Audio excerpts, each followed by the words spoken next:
Good morning, everyone, and welcome to the 12th webinar of the CLIMAAX Community of Practice dedicated to river flood risk assessment. My name is Maria Caterina Dal Barco. I'm a postdoc researcher at the Euro-Mediterranean Center on Climate Change, and I'll be moderating today's session, which aims to showcase and discuss regional experiences and lessons learned in the river flood risk assessment using the CLIMAAX frameworks and toolbox. Next slide, please. Before we start, please note that this meeting is being recorded. I kindly ask you to keep your microphone muted. And of course, you're welcome to post your questions in the chat at any time or to raise your hand during the Q&A session. Next slide, please. You can directly intervene during the Q&A session, which will be right after the introduction to the workflows and the presentation of the regional experience of the Marco region. Next slide, please. Before we dive in, for those who are joining today for the first time, I'd like to remind you that this is the community of practice represent a space for knowledge exchange and learning between practitioners and having a common interest or task in climate risk assessment this year. We organize events and activities to address both the technical and social dimension of CRA in ways that respond directly to your input. Today, we're having the third of a new series of hazard-specific webinars devoted to hazard assessment tools, the so-called workflows in CLIMAAX, with regions that have been funded and supported by the project presenting their experiences, so that we can learn directly from the first-hand experience and engage the conversation with the end user and all the people that are using these tools. And sometimes extending, refining, and adapting these tools for conducting the CRAs that are really context specific. After the first two events, which were focusing on heat waves and on wildfires, today we are exploring the river flood. Next slide, please. Since we are in a new phase of the CLIMAAX CoP, it's useful to remind that in the past years we've been doing thematic webinars and workshops and on a range of topics related to the CRA's processes, focusing on the strengthening capacity, providing guidance and support while continuing testing and refining the new tools and methodological updates. We hosted sessions spanning from the full spectrum, from the practical application of the CLIMAAX framework and toolbox in the pilot regions, but also to the meaningful engagement of citizens and stakeholders, climate risk communication, translating outputs from the assessment into actionable knowledge to raise awareness and inform decision-making, to mobilizing finance for adaptation. So we also organize hands-on sessions on the new tools, which includes the dashboard to assess the regional climate model biases and uncertainties, and identify the suitable models and scenarios, and another to support the practitioners in interpreting and prioritizing the results from hazard workflows, and of course bridge the gap between the risk analysis and the decision making. All of these sessions are of course online, and you can find them in our website and the community section. If you want to catch up, of course, and you are looking for the key guidance, examples, and good practices. So, with that being said, next slide, please. Now that we are approaching to the final year and half of the project, we are moving into the consolidation phase, with the ambition of ensuring the long-term value and impact, and to respond to the community requests through several points. for example, the regional showcase webinars and dialogues, a dedicated online community forum, and where we encourage, of course, all the region from CLIMAAX, but also all the people that are using the framework and toolbox that are not part of the project, of course, to contribute to the actively to the forum. And finally, we have the joint events or the activities fostering exchange with European climate service projects and, of course, the community in Europe. So, shall we begin with today's webinars? Let me briefly introduce the first panelist of today's COP session, which is Natalia Alexandrova. She's a researcher in environmental hydrodynamics at Deltares. Her work focuses on coastal and fluvial hydrodynamic and flood hazard modeling in the context of climate risk assessment and operational forecasting, with a strong expertise in climate dataset and extreme event in statistics. So, Natalia, the floor is yours. Okay, I'm going to introduce the two river flood workflows that are currently included in the CLIMAAX handbook. These workflows have been developed, led by Deltares, but with significant input from project partners, especially CMWF and some regions. Firstly, to remind why we are focusing on this hazard, the most recent European State of the Climate report, so this is a snapshot from that report, highlights that already in 2024, there was very significant flood hazard in Europe, with 12% of the river network exceeded the severe flood threshold, and 30% have exceeded the high flood threshold. And we all know about several major storms that have caused flooding, for example, in Spain and Storm Boris in Central Europe. Well, this flood hazard is already present, but it's projected to increase under climate change. And that is predominantly due to the changes in the water cycle, increases in extreme precipitation, increases in snow melt patterns, etc.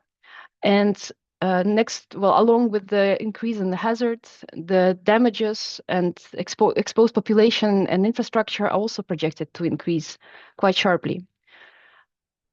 And this can all be mitigated based on good information about the climate risks and with timely action in terms of early warning and infrastructure improvements. Therefore, we in CLIMAAX, we prepared two workflows that help the regions to explore this hazard for their area. As a reminder, these workflows are allocated in the CLIMAAX handbook, but they are also found on GitHub, where all code is provided and instructions how to install it. And in this talk, I will describe two workflows. One is a river flood risk workflow based on flood maps analysis, and another one that we have recently published, and that is based on the river discharge analysis. Next to this, I will mention that there are two other workflows related to flooding. One on flood building damage and population exposed will be introduced by another speaker, and coastal floods is also there, but this is out of the scope of this talk. So firstly, to highlight why are there two different workflows and how are they different. The river flood risk workflow based on flood maps is focusing on mapping the hazard and risk in space, so spatially distributed, and it includes the risk calculation methodology based on flood damage curves. So basically deducing estimating monetary value for the losses that are associated with specific flood depths. This workflow, to use it, you have to have flood maps as input. And because of that, it can be challenging to address climate scenarios because every region in Europe will have different data already available. Some will have flood maps only for very specific historical situations, and some will already have studies into the changes due to climate change. It does not cover, let's say, all the needs of the regions. Therefore, we have developed a second workflow, which is based on the analysis of river discharges as a proxy for flood hazard. This flood hazard workflow is estimating the hazard and risk based on river flows. It does not do mapping or spatially distributed calculations, but it rather focuses on more quality risk assessments. And it can also provide input to local hydrological or flood assessments, because those usually require river discharges, and local models can be quite powerful, provided good information on river discharges to estimate flood risk. Next to that, because of the simpler nature of the input data, the validation with historical data is also possible more easily than in the other workflow. And that is, we find that very valuable, that regions can deploy their local data more easily to verify the results of the workflow. And finally, climate scenarios are explicitly integrated in this data set we're using. So it's possible to look at multiple climate scenarios, multiple models, which is, of course, very important for climate risk assessment. I will first introduce the workflow based on flood maps. This workflow, the main idea behind it is that we start with the hazard data in the form of flood maps. These maps are corresponding to specific statistical extreme events. For example, an extreme of once in 100 years or once in 10 years. And these maps are either available locally or in the workflow as a demonstration. And as a very first estimate, we use European-wide river flood maps from GRC. Based on this data, we combine it with exposure data in the form of land use maps. So that tells us about what kind of activities are undertaken at each, let's say, pixel of the grid, whether it's urban, agricultural, etc. By combining these two, we also make use of GRC depth damage curves, and that basically helps us translate the depth of flooding from the flood maps for each type of land use to a certain damage ratio, certain economical percentage that is lost of the original value of the asset. And this is a schematic but very powerful method to map out risks in space. So what we end up in the end, based on these three sources of information, is maps of potential economic damage under rare extreme conditions that are presented to us in the flood maps. And this can help to identify hotspots and most vulnerable areas. And this is the main output of this workflow. Here you see a visualization of the outputs for one area. This is a region around Barcelona. In the workflow, you can essentially select a bounding box and based on that, go through the steps of retrieving flood maps, combining them with land use and damage curve information, and in the end, receiving a risk map in the form of economic damage. However, as I already mentioned, this workflow strongly relies on flood maps, and these flood maps need to be sufficiently accurate to have faith in the results of the risk assessment. We start with the European-wide flood maps in the workflow, but these are not for every region. They are sufficiently representative because of the large scale of the map. They mostly focus on larger rivers. Next to that, a user of this workflow could procure flood maps available locally, for example, those developed under the Flood Directive. And in that case, you only have flood maps for historical situation or current situation, and that requires some interpretation to add the effect of climate change in analysis. Given these challenges and the fact that flood maps are not always available, we've developed a second workflow that is complementary, and that focuses on the analysis of river discharges. In this slide, I will go through the steps to describe a bit schematically what kind of information goes into this workflow and what we do. So we start with a catchment, a small-scale catchment in the area of interest. And for that catchment, from the data set that I will describe in the next slide, we can retrieve a time series of discharges and also extreme values of discharges. Based on these two sources of information, we can firstly, of course, we can validate, we can compare the discharge time series to our historical known discharges in the area, and that can help us to assess whether the data in the model are representative for this region. And we can assess changes in seasonal discharge statistics caused by climate change based on different climate models included in the dataset. Finally, based on the extreme flood recurrence data, we can estimate changes in extremes due to climate change as well. Now I'll go in depth into each of these steps.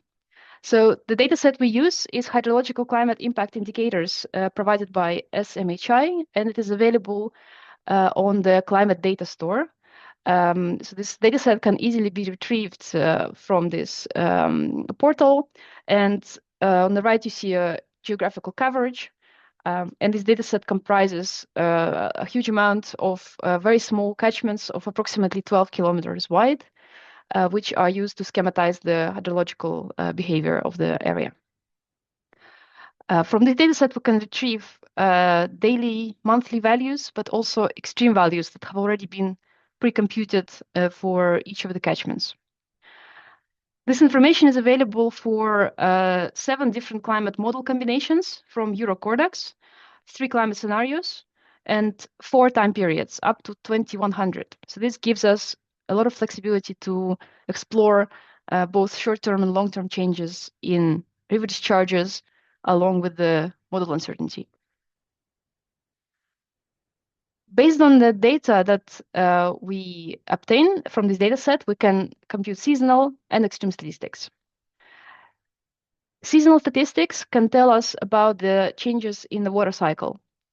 For example, if we compute monthly mean river discharges over a climatic period of 30 years, we can see if, well, in this example, if the climate scenarios, the blue and red lines, compared to the baseline, historical, which is the black and gray lines here, if there are shifts in, let's say, the maximum, when the maximum of the discharges occurs, is there a change in the magnitude? For example, is it decreasing? Is it becoming drier in generally?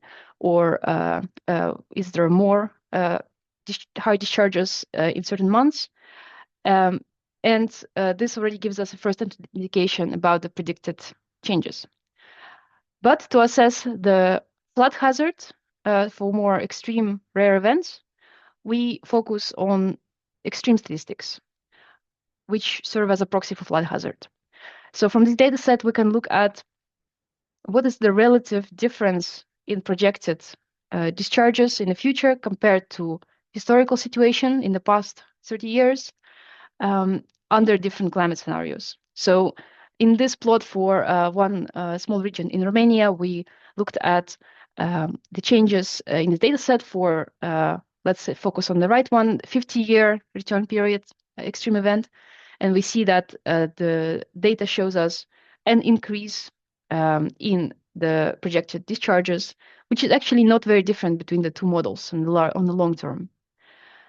However, these are medians across climate models, and this data set also allows us to look at the uncertainty across climate models, which in this case you can see that it is quite large, but it does give us a range that of let's say likely changes that can happen to river discharges under climate change. Based on this plot, we can, based on this output, we can ask questions such as, are extremes projected to increase? How do different climate scenarios influence this process? And how large is the uncertainty across climate models? What is very valuable when working with river discharge dataset is that we can also perform validation. So we provide a separate workflow that guides the user through comparing the model data from this dataset to local measurements. And through several metrics, we can compare how well it is represented. And I think our regional speaker today from Region Marseille will go more into this process. Finally, how to bring it all together and where to go further from these workflows. What I would like to highlight is that applying the workflows based on global European data, that's a first step, at first estimate. And it is very important to gather local information, especially for river flooding, because it is such a complex process dependent on infrastructure, dependent on topographical features, etc. So it is important to gain system understanding by talking to local experts, gathering measurement data, flood maps, other analysis data sets, and then the workflows can be revisited or further expanded by integrating this local data, by perhaps extending it with local hydrological flood models, if there is capacity to do that, and to perhaps perform assessments on a qualitative basis to look at either impact-based thresholds based on past extreme events, or to look at how frequency of extremes will shift under climate change based on the river discharge workflow. This was a short overview, but I am happy to answer questions after this, after the talks, during the discussion. Yes, thank you very much, Natalia. Thank you very much. Everything was super clear. And now I'm giving the to Gloria Mozzi, which is a researcher at CMCC on climate change adaptation, and she's working on climate change adaptation and risk assessment for water-related hazard. She holds a PhD in civil and environmental engineering and has previously previous experience in international water management projects. So, Gloria, thank you for joining us today, and please start when you're ready. Yes, thank you so much, Maria Caterina, and also thanks, Natalia, for introducing the river flood workflows. I'm just gonna talk about the last workflow that is assessing the impacts of river flood. And next slide, please. So as Natalia already mentioned, like the risk component, like the risk is aspect of risk is composed by three main aspects. This is hazard, vulnerability, and exposure. And whereas, for example, like in the previous workflows that you have seen, next slide, please. In the previous workflows, you have seen that the analysis was done on economic damage to the land use. This workflow is allowing you to look a little bit more into details about the damage to the assets economically, and also next slide, please. And also regarding the population exposed. So next slide. So you can find the workflows in the same folder of the CLIMAAX handbook and GitHub repository. The particular one that I'm presenting is called Flood, Building Damage, and Population Exposed. Next slide. So the input datasets are the flood maps developed by the Copernicus Emergency Management Service and made available by JRC that Natalia already introduced. So basically these are extension math with depths for different return periods on a relatively coarse resolution of the 3 arcsec. Next slide. Regarding the building datasets, like the workflow allows you to directly download the building information from OpenStreetMaps, which collects information about the geography and also their classification. Next. And finally, the population density, it is a data set published also by the GRC, which provides an estimate of population of a 5-year interval between 1975 and 2030, with the same resolution as the flood maps. Next slide.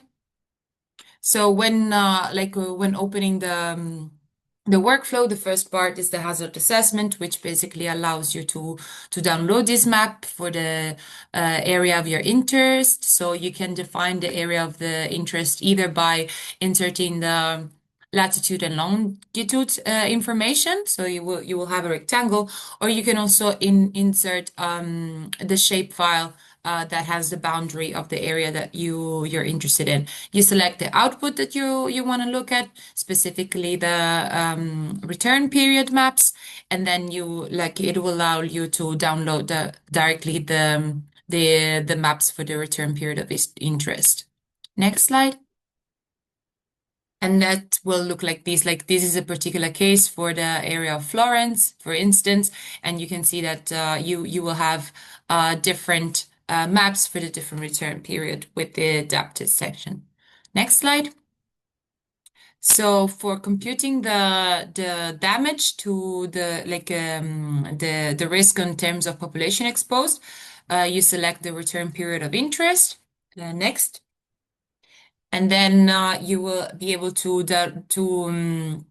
download the population density data set for the year of that you have interest, and then you can basically overlay these maps and compute the total number of people estimated, the people that will be affected. Usually, the number of people that are exposed is computed by considering the cells that have a depth between 0 and 1 meter, and the people that are displaced is when the depth exceeds 1 meter. Next slide. Regarding instead the economic damage, it has a similar approach as the previous data set, but instead of using land use, we used directly the building information, considering their classification. So this is an example for the area of interest mentioned before, and OpenStreetMaps has available different type of classification. Within the workflow, it is available we reclassify the different buildings according to the different classes provided by the GRC. Next slide. And so by knowing the total cost that a building might have per square meter, and these information are provided again by the GRC, and it can be updated using the total consumer price index to the period, the year that you are interested in. So once that you know the total cost per square meter for the different classes, which are considered residential, commercial, and industrial, you can, and knowing the depth, you will be able to compute the total cost.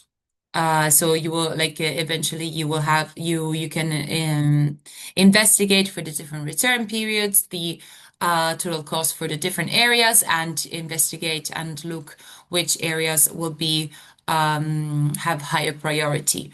Again, as Natalia mentioned, these maps are with the coarse resolution. They don't consider protection features of in urban areas, but it's a great first step as an estimate, and then the more detailed information available from your region, they can be implemented. But it's a great way to start and look which are the areas with the higher priority. And yes, I think that's it from these are all my slides. I'm happy to answer question later on.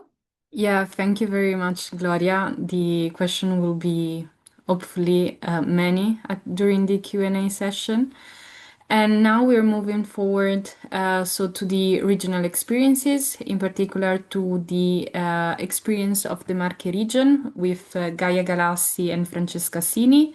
Francesca Sini is an environmental engineer with PhD in methods and technologies for environmental monitoring. And since 2005, she has been working at the Functional Center of the Regional Civil Protection Department as hydrologist, focusing on forecasting and monitoring hydrological and hydraulic modeling, field measurement, and geospatial analysis.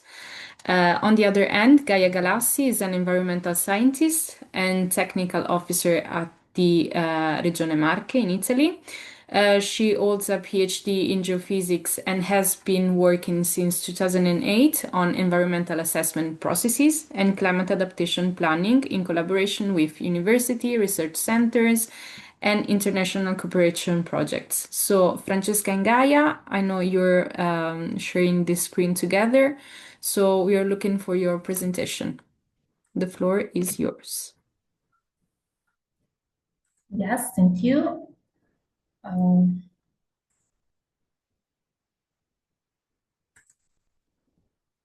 Okay.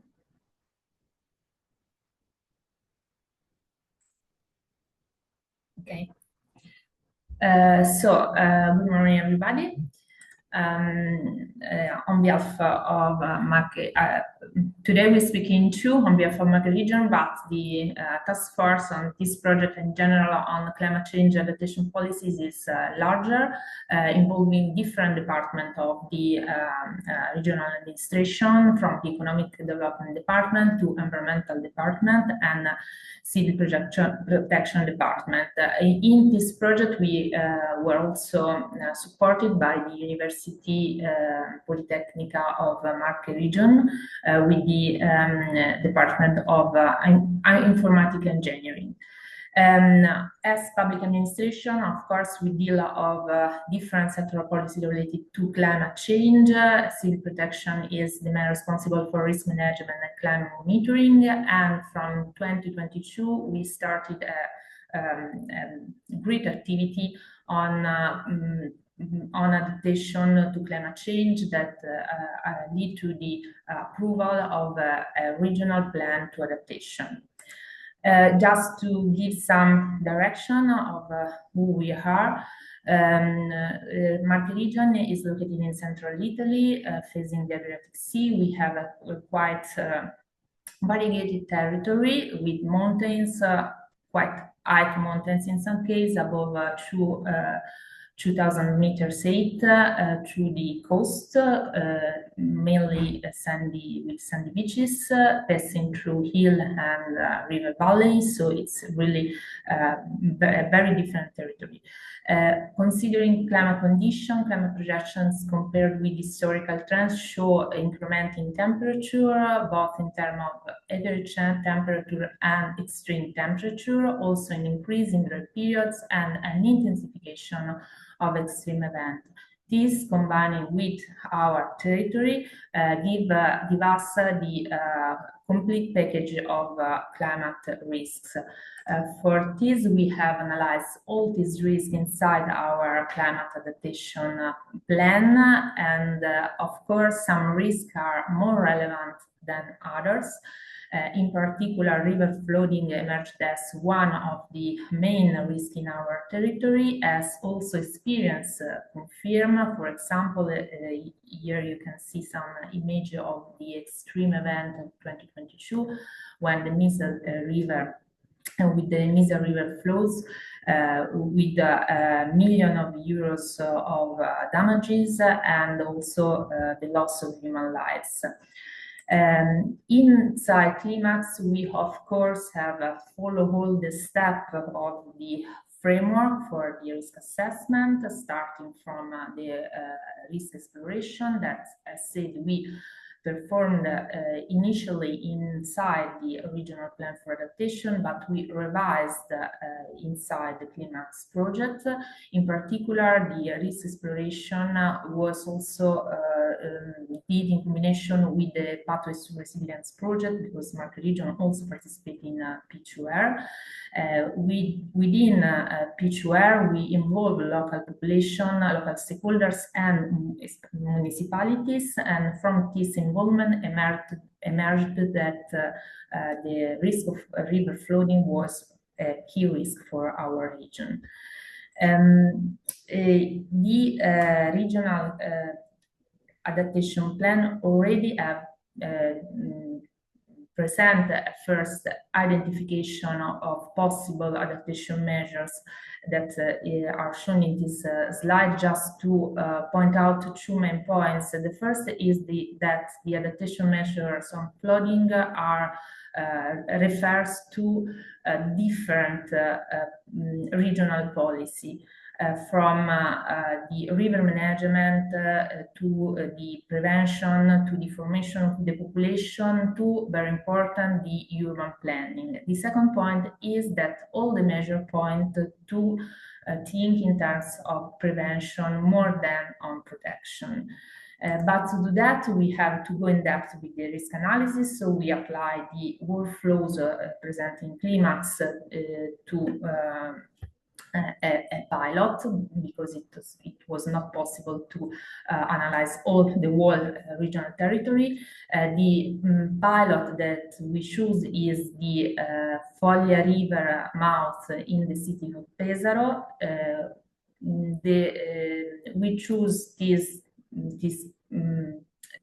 situation for different reasons. First, the river crossed the center of the city in this part, and the city was the second largest city of the market, so it is relevant from an economic and urbanistic point of view.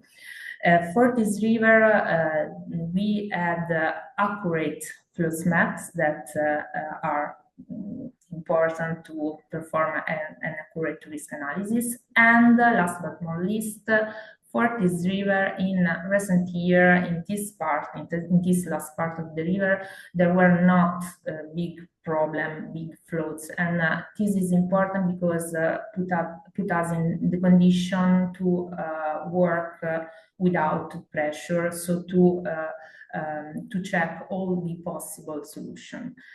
So in this situation, we applied the workflow for building and population exposed, and also for the discharge for considering future scenarios.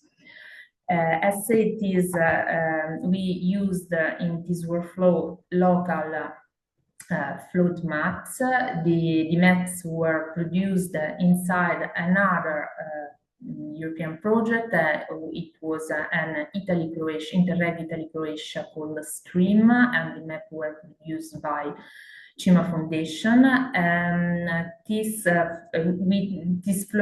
maps has different return periods, and as you can see from the figure, compared with the JRC, that are the smaller figure on the right, our local map, of course, are more accurate, and so allows more accurate analysis of the risk.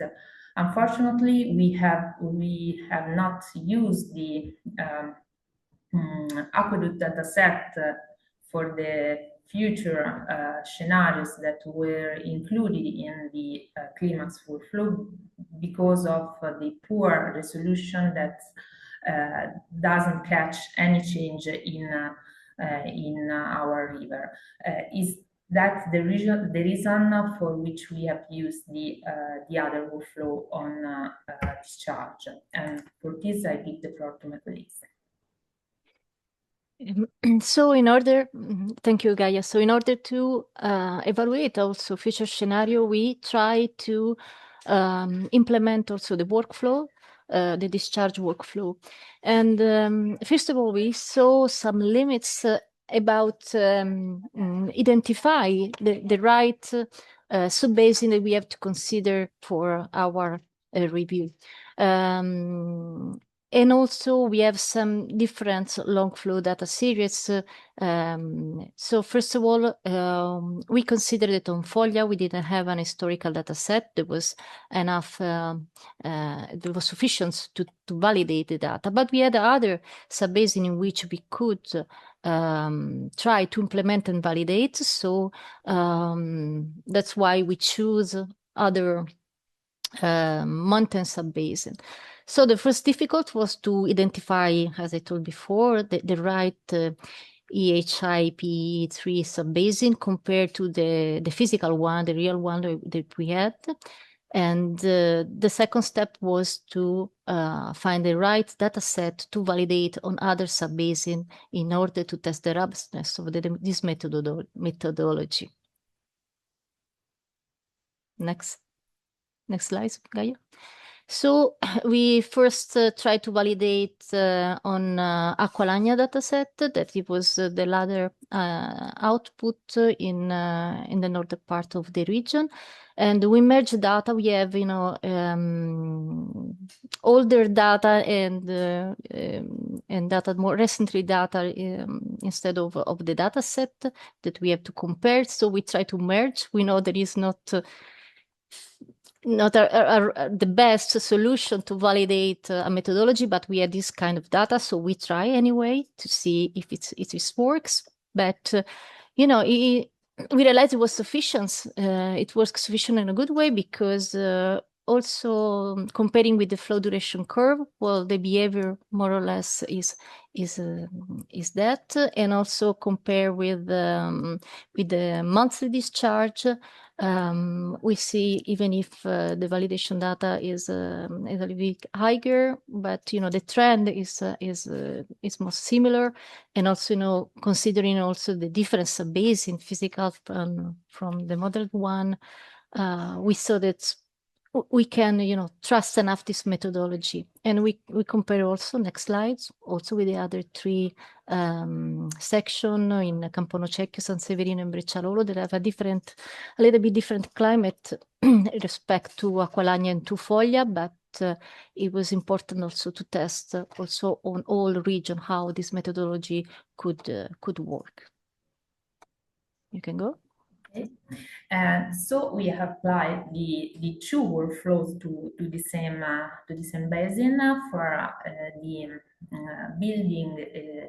The damage to building, we have obtained interesting results. Here we can see the two extreme in terms of return period, 10 years and 500 years.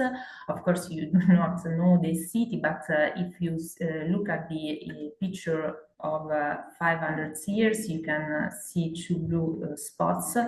The one near to the sea cover the city center and also a very touristic part of the city with all the hotels for the summer tourism. The other spot is over an industrial area. So it means that potential damage can also affect a very important area of the city. Concerning the potential damage in terms of euros, it is interesting also to compare the results obtained with the JRC map with the results obtained with the local map. Of course, the JRC maps with a coarse resolution, in this case, overestimates the cost. This is very important for us that as public administration are supposed to talk with policymakers. So it is important, of course, do not underestimate the potential risk, but it is also important not to overestimate. So this again confirmed the importance to have accurate data in input to perform the risk analysis. We also consider the population exposed. As you can see, population exposed, a population displaced, considering the level of the water, and these are basically the results. But these are results based on the current climate situation. As said before, we have not information on future scenarios. For that, we again refer to the discharge. So looking at the discharge, this is the result for Acqualagna dataset. And no, please, Gaia, can you again show the presentation, please?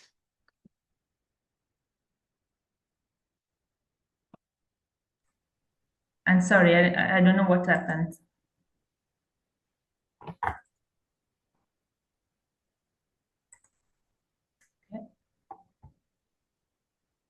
Okay, so in order to see the future scenario, this is a result of a discharge workflow for Aqualagna. That is the section that is more close to Foglia. And here you can see that in the future scenario, we have an increase of extreme event, either in low return period, but also on a higher return period, like 10 years and 50 years. And with an uncertainty between the different scenarios, but anyway, the increase is more than 20% of the discharge. Next slide. In terms also of monthly mean river discharge, we have the simulation show us that there will be also a different behavior in each month. River discharge. There is a higher increase in certainty in the winter and in the spring months, and a draft behavior in the summer, and so it shows also there is a different behavior also in snow melting, probably because also in May, when we have the snow melting, it change a lot the behavior on the two scenarios. Next plot. This is the result for Foglia.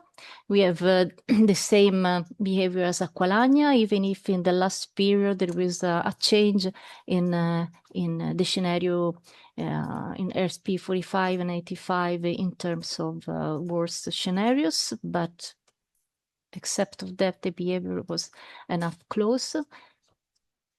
Next slides. And also in terms of mean monthly mean river discharge. We asked to the university, the Polytechnical University, to add a new plot. You see here on the right, because we wanted to understand better for each month how the scenarios in the future will change in order to also have a better programming on water resource exploitation, because already now we saw that in the summer months we have a problem of drought in the last 2-3 years, so it's already present, it's problematic, and we have a confirm here that it will be, the trend will be this one. So we need to think a little better how to exploit the water resource, especially in the summer, but also at the start of the autumn, because also as changing the snow cover and now the melting behavior. So we are going also to install new snow water equivalent station in order to better estimate also this variable. So this discharge workflow confirmed a future increase in the extreme event, more than 20%. So a potential increase of flooded area on Foglia territories, but also on other parts of our region. And at the same time, we saw a different distribution, the monthly discharge during the year, more drought in the summer, different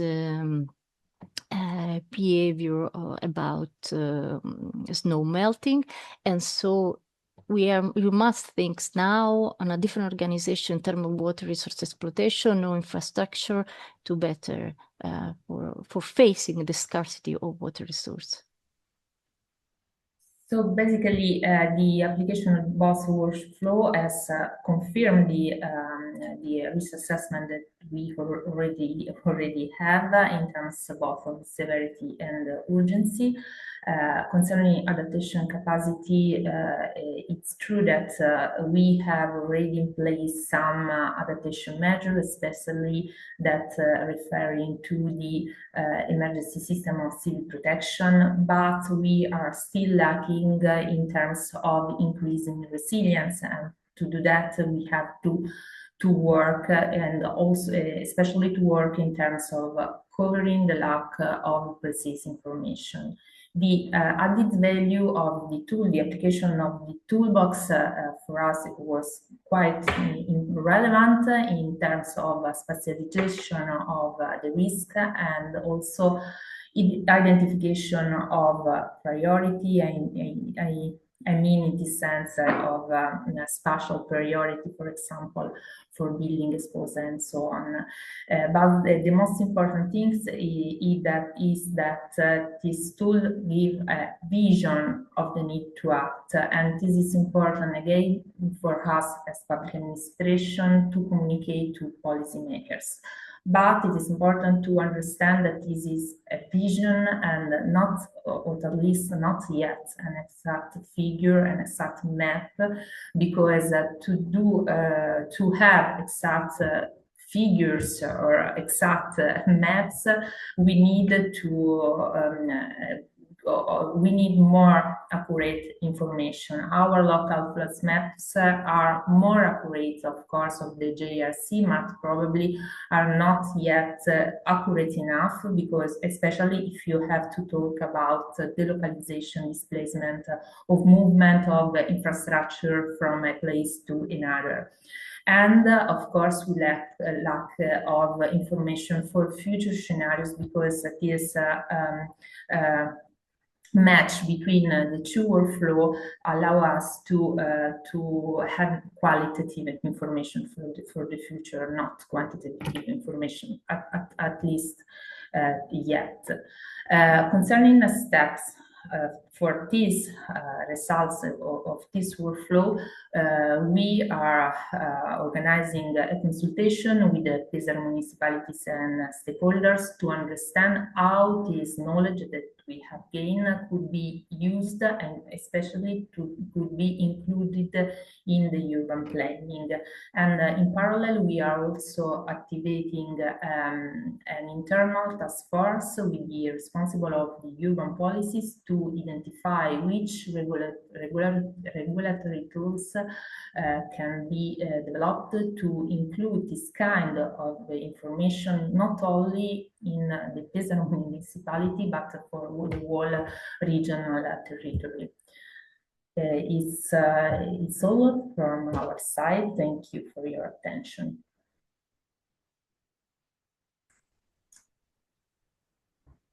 Okay, thank you very much to both of you, Guy and Francesca, and for keeping it on time. Thank you very much.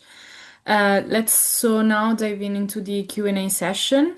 And as usual, as introduced at the beginning, if you have any question, please feel free to post them in the chat or raise your hand, and we will give the floor to you. To support me and the four panelists during this session, my colleagues Fulvio and also Majid from CMCC are joining this conversation.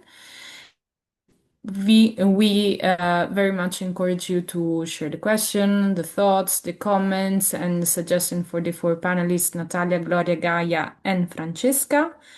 And I saw that there was a question to Natalia, which was written in the chat right after her presentation. So I'm reading now just to break the ice, but then feel free to put in the chat or raise your hand. So question for Natalia, you mentioned including local data on flood maps and discharge into workflows. Is it possible to integrate national scale, high resolution climate change projection into the workflow?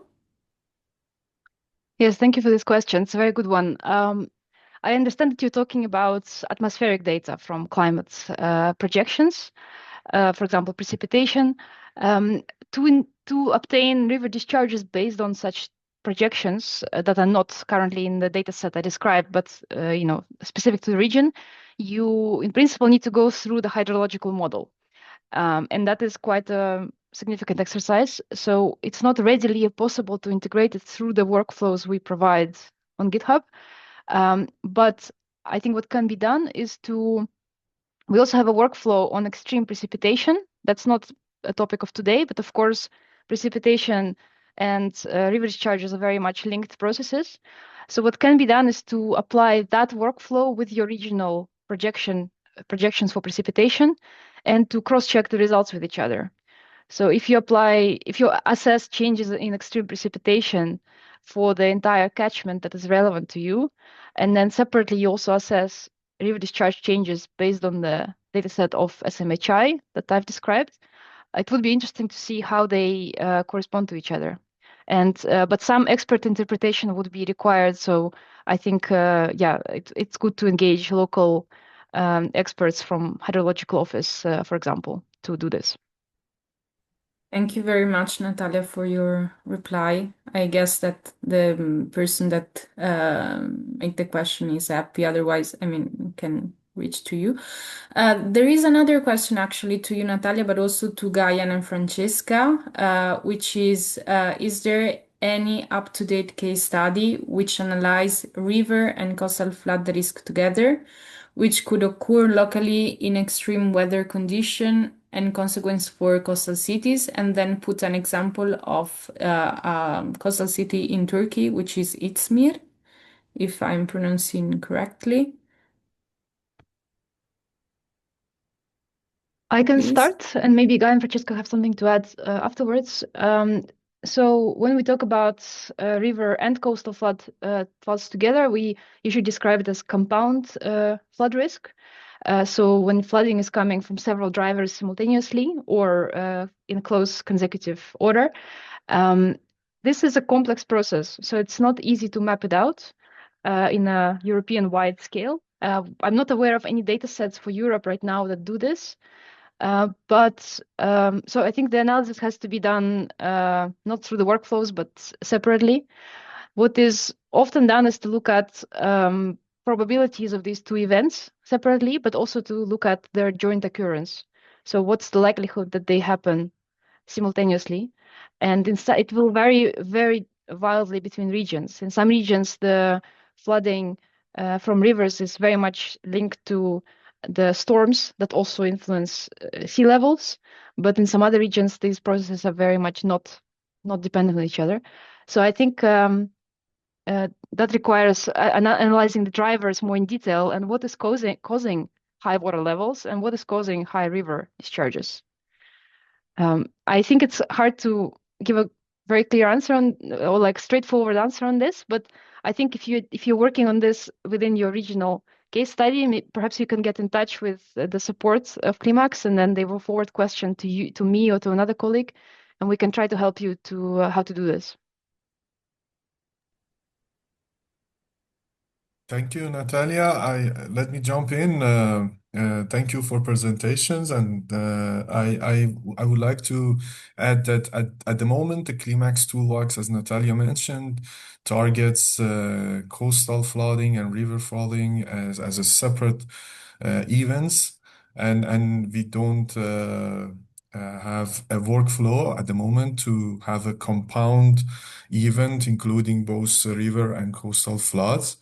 But it will be interesting to also include that. But I would like to also hear from the region authorities, and if they have some experience or necessity to do that, or also let me embrace the question. In addition to this river flooding workflow, did you need to also use another workflow for another type of hazards in the CLIMAAX Toolbox?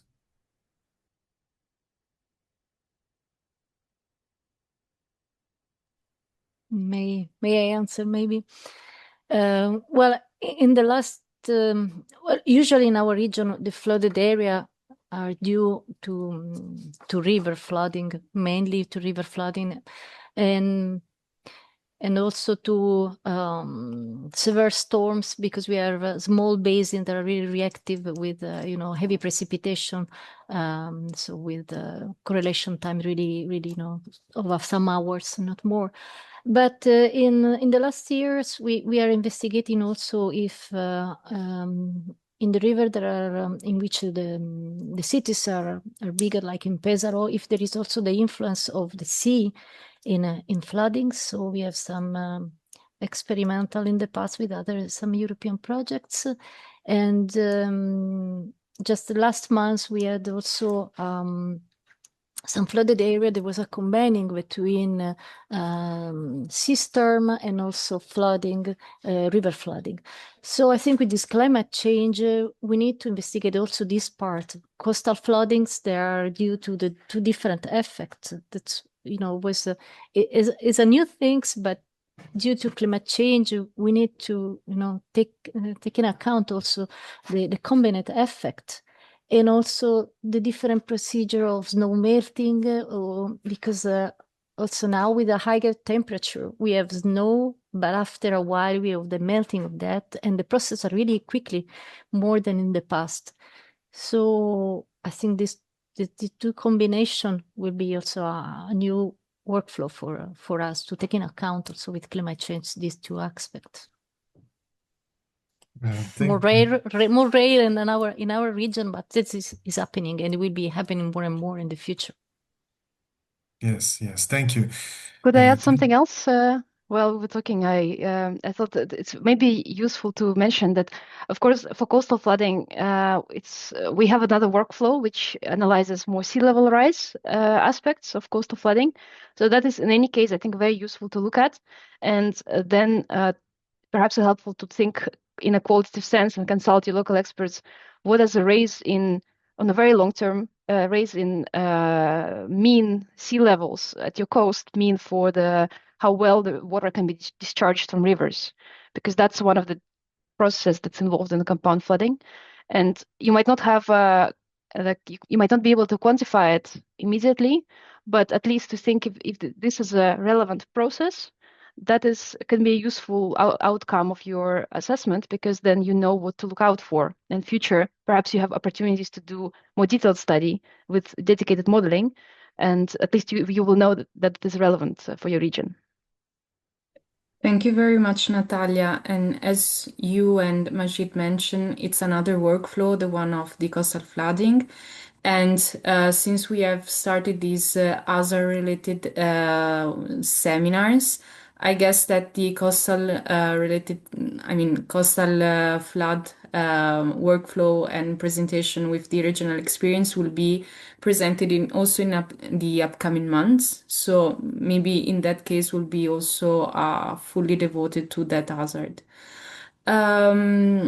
If no one has nothing else to add to this question, I will jump into the next one, which are two questions to Gloria. So be ready, Gloria.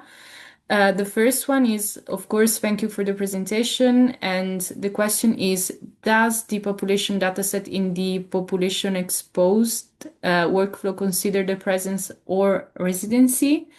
And does it include sex or age? And the next question is, what data did you use when doing the economic damage analysis? Sorry. Okay, yes, thank you for the questions. So regarding the first one, for the population, the dataset considers mainly residency, so it doesn't include the presence. In the case study, for example, of Florence, there was a train station, and even if that area is actually highly trafficked with people, the number of people per arcsec is quite lower. So because it includes the census data set from the different municipalities and administrative regions.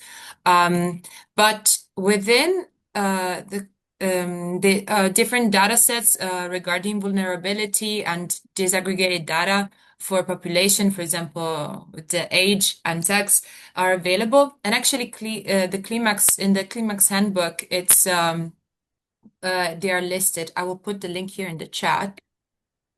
So there is a page exactly dedicated to vulnerability data sets. For example, like the data set mentioned, like the age or sex is particularly important, for example, for heat waves, because some people might be more vulnerable than others, depending on age, for example. And so the CLIMAAX handbook actually has all the information available and redirect you to the different data providers for the data sets for these. So they can, it was not particularly relevant for the river flood, but they are available, and actually they are used for different workflows. And then regarding the question on the data used for the economic damage analysis, I will put again here in the chat. It's basically the workflow utilizes a methodology developed by the JRC. So it's basically the JRC provides a report with all the methodology described together with the Excel file that guides you to assess the total cost. So the input data sets, they were the flood maps. So it's important to have the depth of the flood for the different return periods that are analyzed, and then the JRC provides functions that that basically relates the depth of the water within the asset with the total damage. So it's a value that gives from 0 to 1.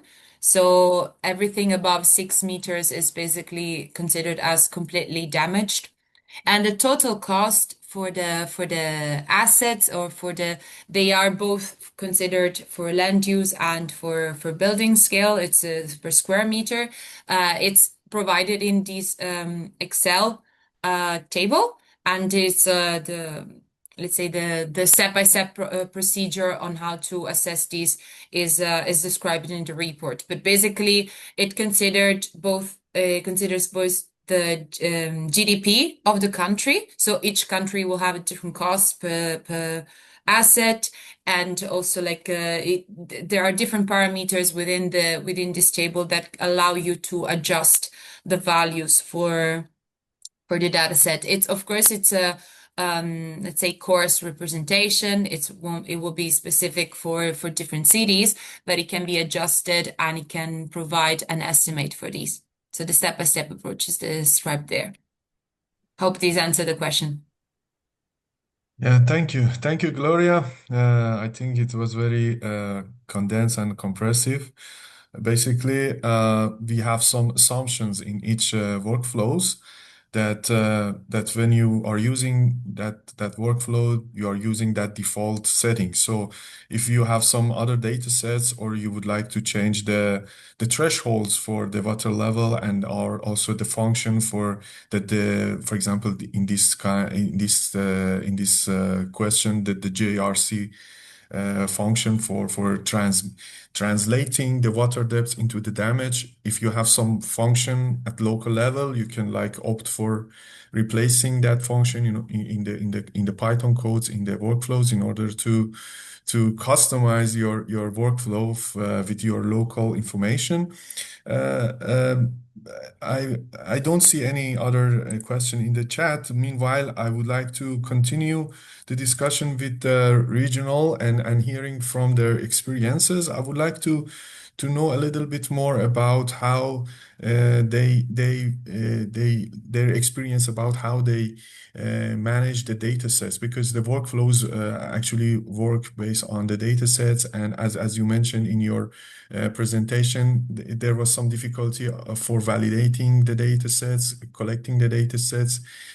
So in terms of data, when it comes to data and data gathering and available data sets, do you have some difficulties to share with other people inside this call? Because probably we have some participants from other regions that would like to know from your experiences how to use and collect the data or pre-process the data. Did you do any of that per se, that you would like to share this information with the other regions that would like to use this river flooding workflow?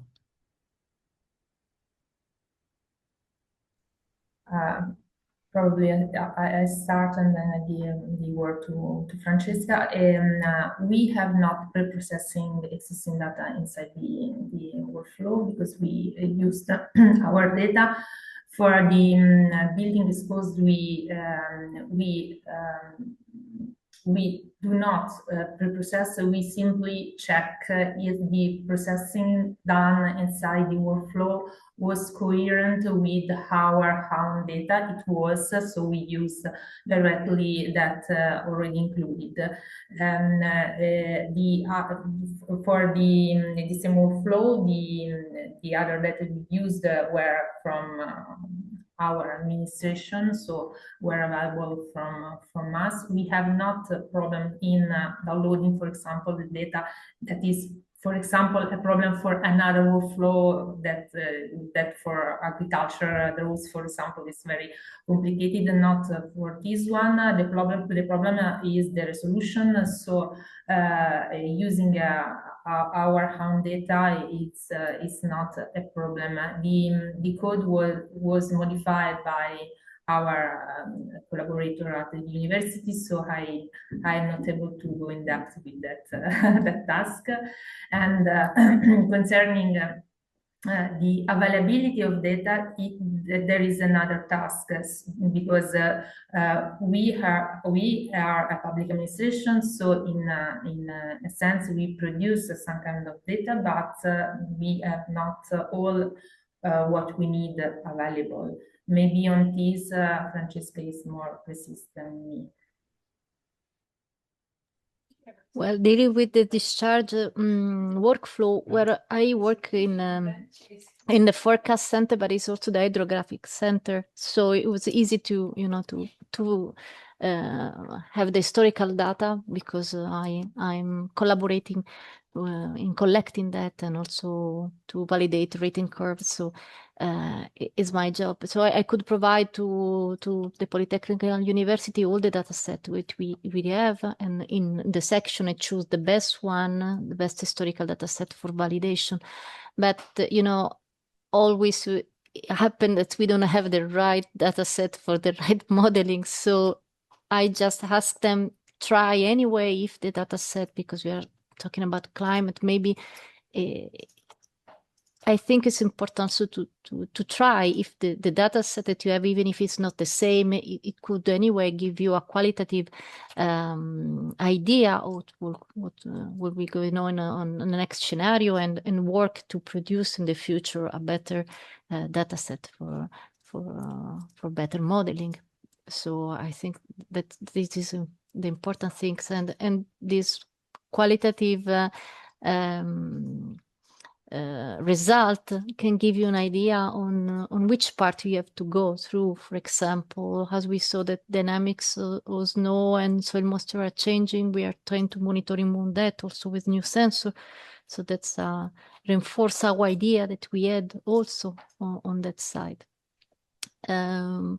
What else? So on the methodology, also with the discharge, and also when there is small basin, it's also difficult to identify the best outlet point to implement, in this case, this workflow. So I ask them to shift the point a little bit in order to catch the best similar sub-basin compared to the physical one. So a little bit you have also to take care of this aspect in for the discharge workflow, because especially in a small sub-basin, the simulation, well, it wasn't the same. The sub-basin borders are not the same, and they don't take care of some river part or some river tributaries that are not included. So there are the two aspects if you want to use the discharge workflow to take into account, I think. Thank you both. Do we have time for another question, Maria, or we should? Yeah, 5 more minutes, it's fine. Don't worry. Okay, I also would like to hear about your experience, and for the participants, if you have some take-home messages in order to like know a little bit. If you go back in time, and like with this experience, you are about to use river flooding workflows, and also the exposure and building damages workflows, which are very related to each other. What is there something that you would like to add as a take-home message? And if you change anything right now, if you go back in time to in order to use these workflows, it will be great.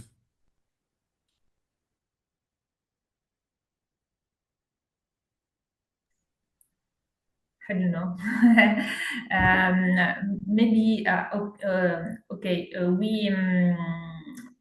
having more time, and maybe in the future we will still work on this. Probably personally, I want to go in depth with the workflow. They use the damage curve, so the one with the length of use that we have applied as well.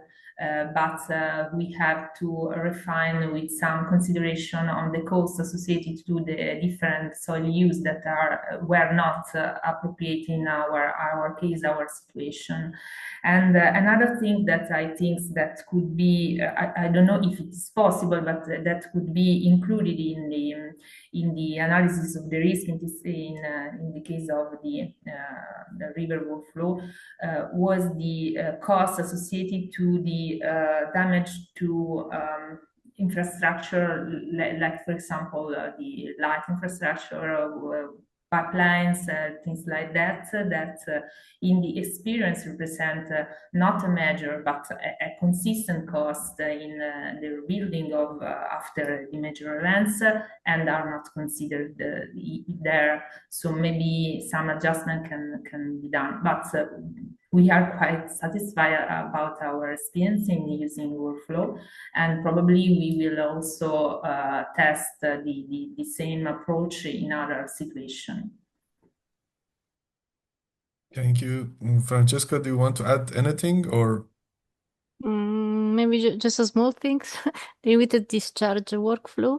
I show you a new plot we asked to develop by the university. So it's not the best, but it's the first solution just to identify better also draft situation, because in the other plot it couldn't be, because of the scale. So if you improve our plot, our proposal of new plot, I think that could be useful also for other regions that are dealing also with draft problem, because it's more a problem in the southern part of Europe. So also in terms of percent of discharge, not only monthly percent of discharge, as you did for the extreme event, and maybe with a better graphic form that what we proposed, like first guess for our consideration about draft. Thank you very much. No, it's very good. Let me wrap up this because it's interesting for not only region but also developers. The visualization of the results is very important. It's the key important element to develop some policy based on this climate risk assessment, as you mentioned, Francesca. And the other thing is that as you mentioned, both is the importance of considering the options that how we can go beyond these workflows and improve these workflows in future. Thank you for your feedback. Back to Maria and Fulvio. Yeah, thank you, Majid. And first of all, thank you to Gloria, Natalia, Gaia, and Francesca for their great presentation. I have just one question and comment for Gaia and Francesca. First of all, it's an impressive work, so congratulations.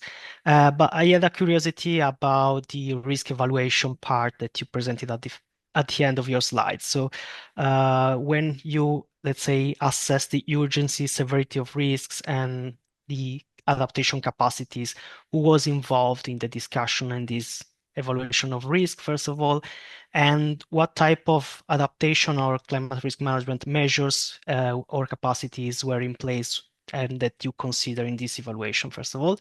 And so a comment that I had to Majid, you rightly mentioned that the spatial visualization of risk is really important to communicate with decision makers, but I think that also quantifying the economic costs of not taking the measures of adaptation and the human cost of people displaced and exposed is really important and gives you a real sense of what's the stake of taking appropriate and, let's say, concrete action to address the flood risk. So this is just a curiosity of mine, just because I'm not a technical person. I'm more interested in the social, political, and engagement side of the climate risk assessment experience. Thank you. Yes, actually, we have performed the more political part of the risk analysis, starting from the adaptation plan. So we have analyzed we have used an impact chain analysis to arrive to the whole evaluation, and we also, inside the adaptation plan, analyze the adaptation capacity of our region, considering all the tools already put in place in terms of adaptation potential.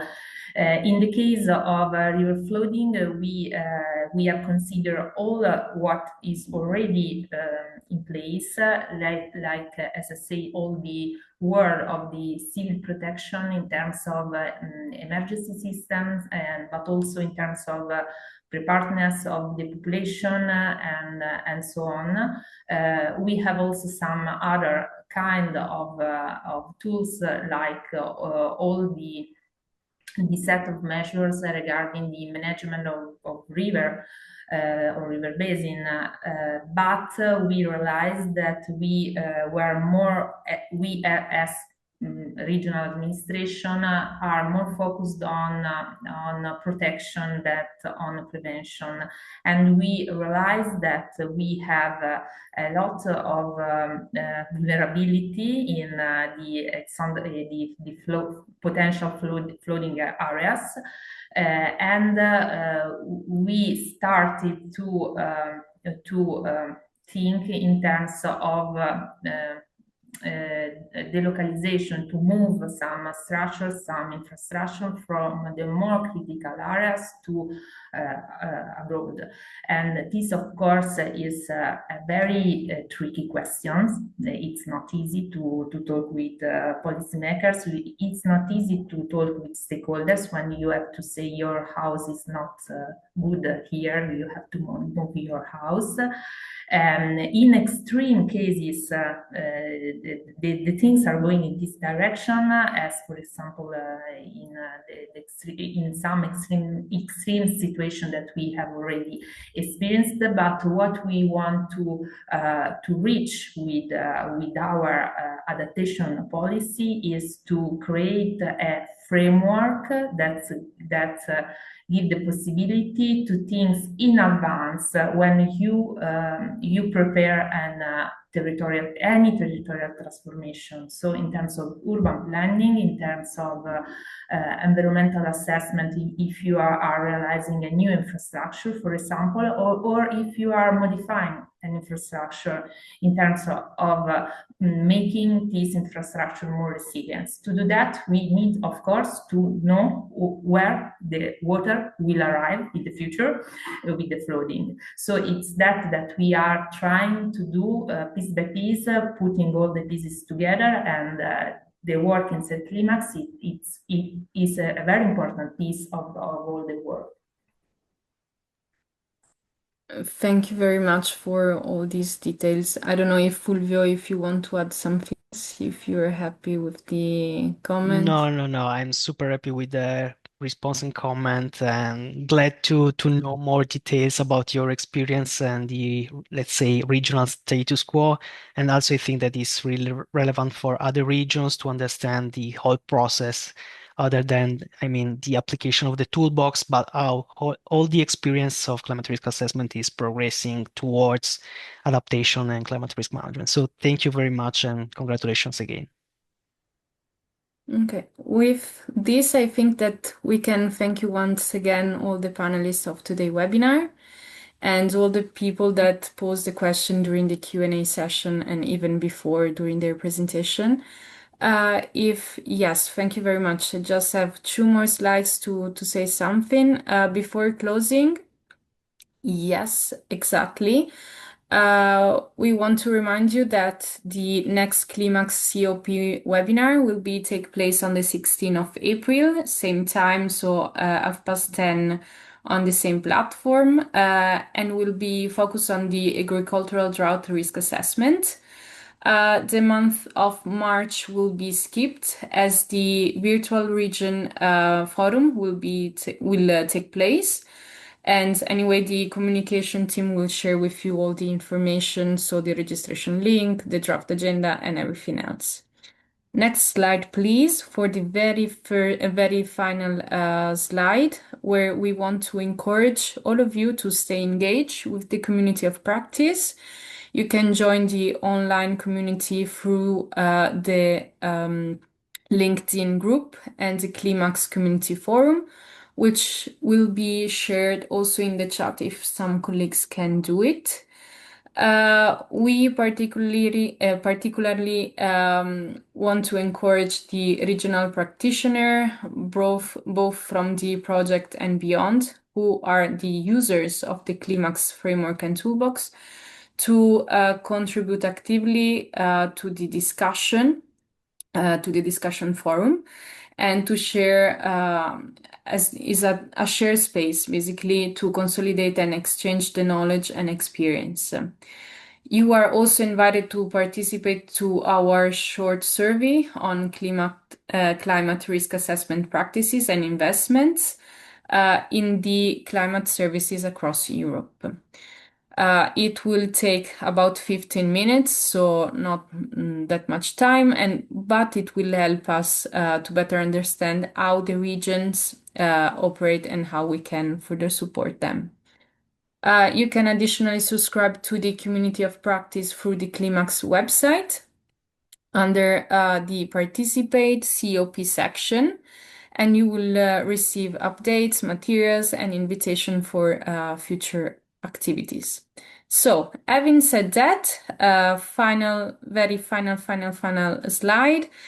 I want to thank you all to participating and see you next time. And finally, I want to say a very thank you to the all-female panelists for today. So Natalia, Gloria, Francesca, and Gaia.